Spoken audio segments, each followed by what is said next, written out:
আসসালামু আলাইকুম ভিউয়ার্স। এবারের ঈদ কেটেছে আমার গ্রামে গঞ্জে ঘুরে ঘুরে। তো ঈদের এক্সপিরিয়েন্সটা আপনাদের সাথে শেয়ার করতে যাচ্ছি কবিতায় কবিতায়।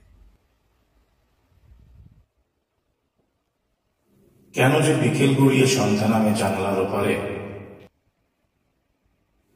হারিয়ে যাওয়া সন্ধ্যা দেখতে থাকা বেশ কৌতূহলের ব্যাপার। মাঝে মাঝে নিজেকেই প্রশ্ন করি, তুমি কি আগের মতো এখনো আকাশ দেখো,